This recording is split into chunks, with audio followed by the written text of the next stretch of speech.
I used to come home from work totally exhausted. I'd sit down on the couch, eating a bag of chips, and I was telling myself that I would write tomorrow. But you know what? Tomorrow never came. I wanted to be a writer, but my routines were slowly killing that dream. If you feel like you never have time or energy to write, this video is for you. Here's a harsh truth that very few people will tell you. The fact is that you probably have a lot more time than you think you do. If you're telling yourself that you don't have time to write, that's probably not even true. The truth is you don't have the energy or focus to write.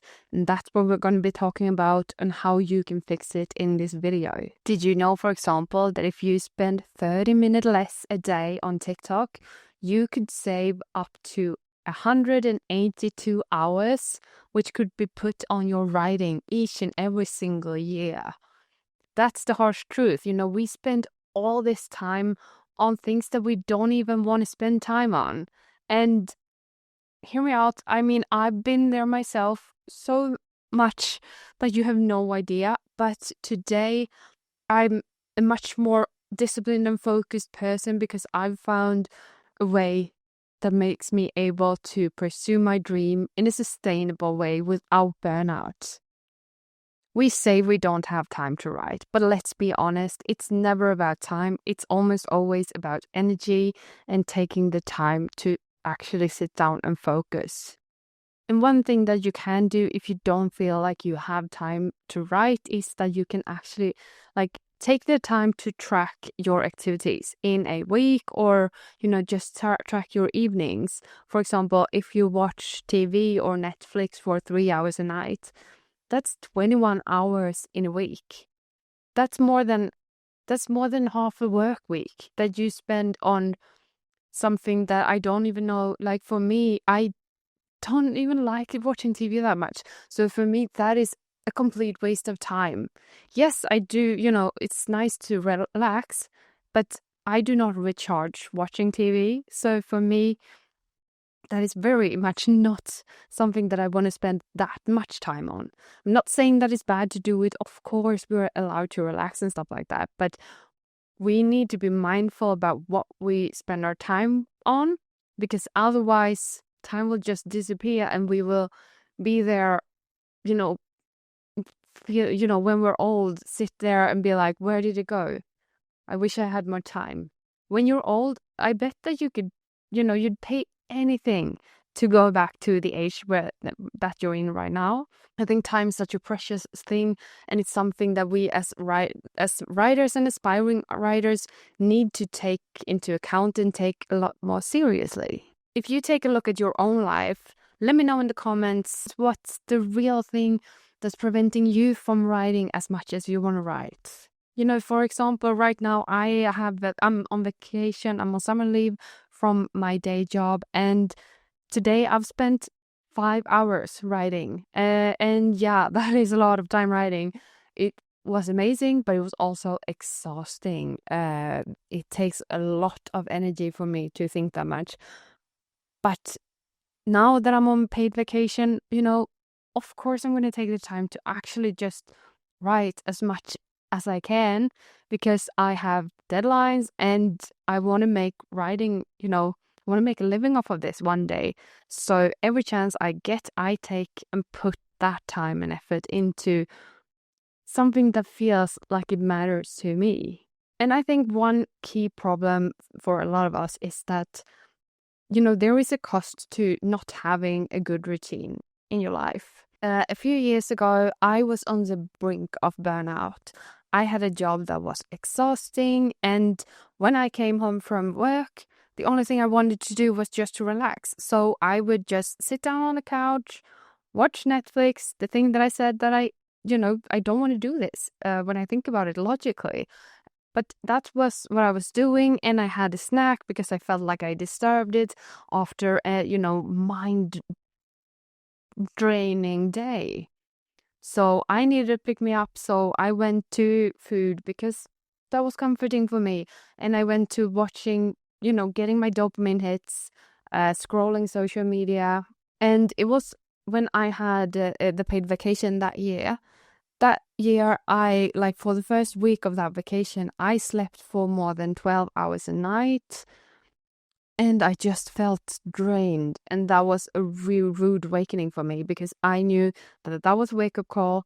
My body telling me that if you don't change, you will get burned out and you will hit the wall and you won't be able to do anything. So I, in that moment, had to make a decision. Did I want to continue on the road towards burnout, or did I want to change? And the reason why I think that I ended up in the situation that I did, I mean, there was a lot of reasons, of course, but one of the reasons why was that I didn't have a routine to fall back on. I didn't have a system that made sure that I got the, refueling and the energy that I needed. I didn't have, my health was not that good. I was overweight, I was lazy, I was tired, yeah. And that also, made it so that I didn't have energy to do the things that I wanted to do, pursue my dreams. I didn't have energy to write, I didn't have energy to draw, I didn't have energy to hang out with friends, which, it easily becomes a bad spiral when you're in that kind of place. And according to productivity expert, author, and Dr. Ali Abdaal, there are 3 types of burnout. You can get burned out from doing too much. You can get burned out from not getting enough recovery. And you can get burned out from spending time on the wrong things. And the truth is, when I was on the brink of burnout, I think I was in the midst of some combination of the 3. And like, if you've ever been on the brink to burnout, like, take a think here and ask yourself, which one of these am I? And this is one of the reasons why today I am a lot more protective of my time. I will say no to things that don't give me energy. I will say no to things when it comes to my day job. I will say no to things when it comes to fun projects, because if it's not leading me towards the goals where I see myself in 1 or 5 or 10 years, then why should I even bother doing it? Because doing stuff, like, time is so precious that money can't buy it. Time is so precious that, I don't know if we will live multiple lives or not. I don't know those things. So I'm going to be present in this life right now, and I'm going to do the most out of the time I've been given. Because also, we don't know how much time we have. I have no idea. But I want to do the best of it. And I want to spend it on things that I love doing. And also, the more I spend it on things I love doing, the better I feel, the happier I get, the more energy I get to do other things. Like today, I said I wrote for 5 hours, then my brain was exhausted, so I went out for a run.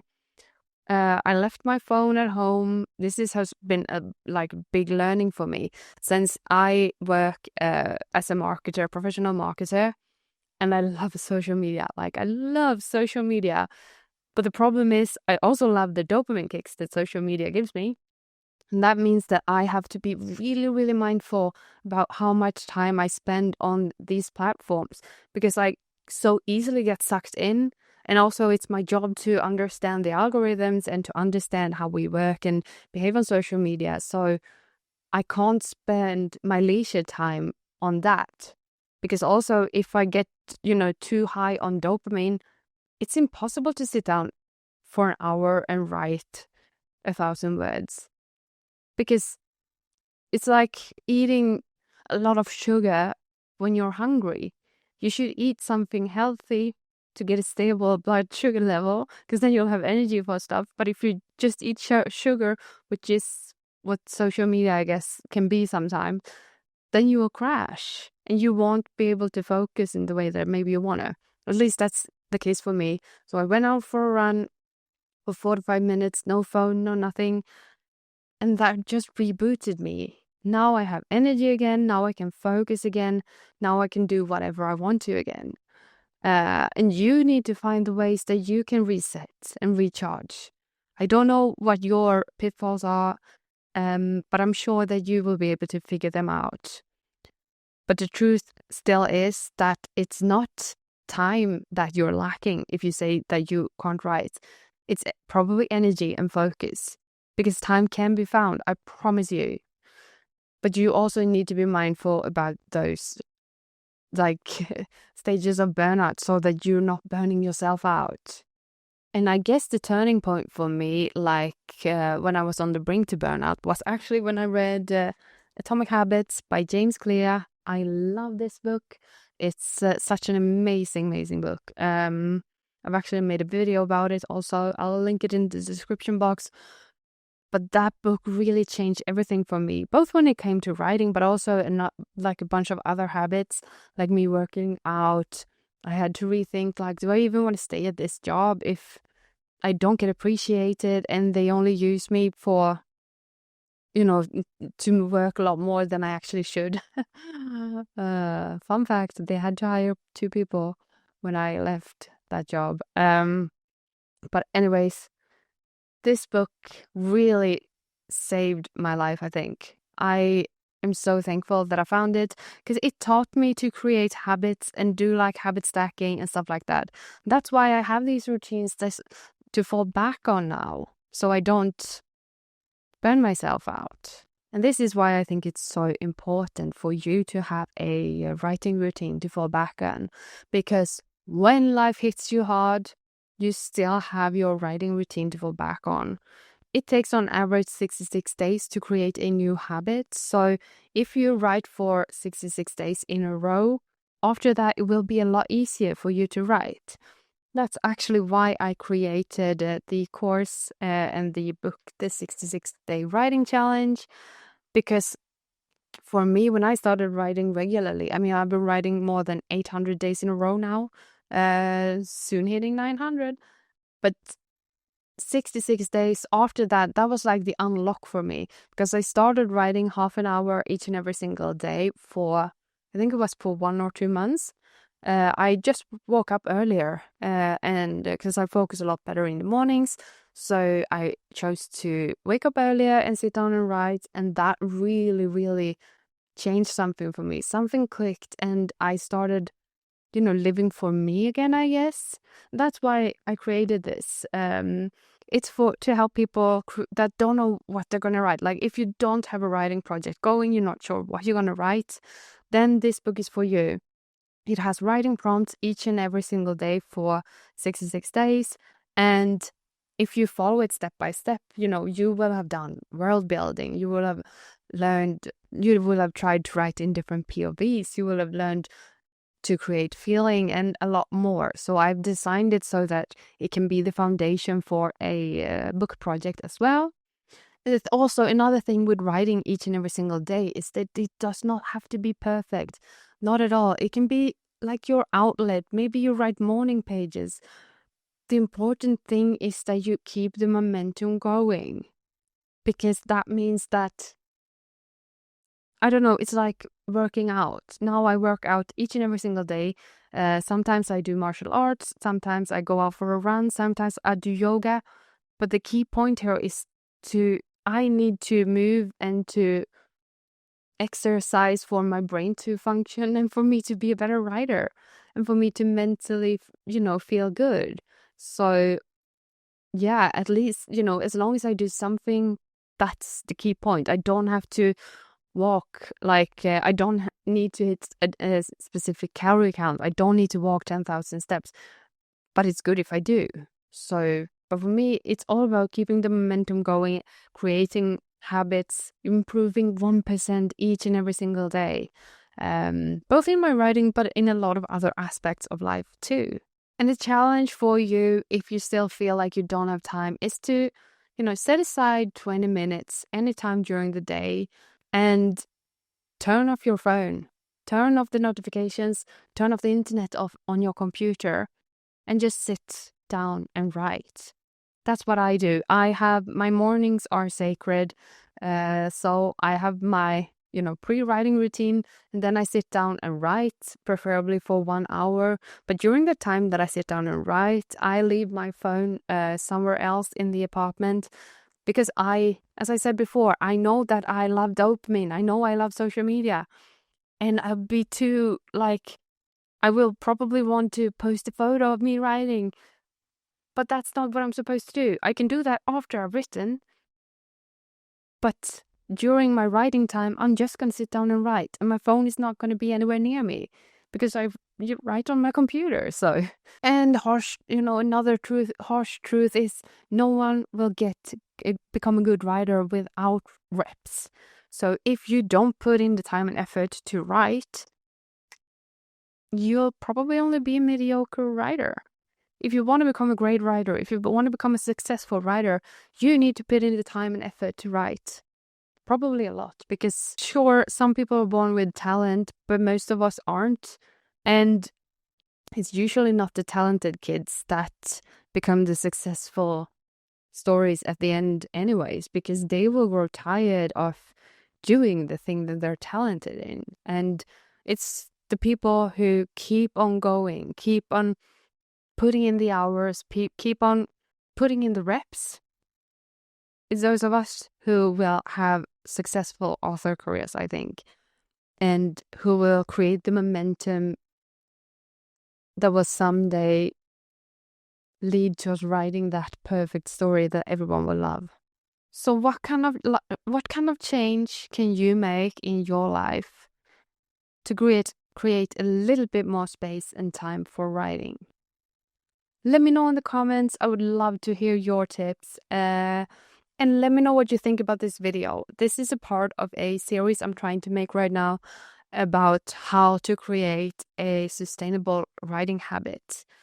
And if you guys if you guys like this concept, I'm going to continue making these videos. So let me know what you think in the comments. I will talk to you next week. Bye.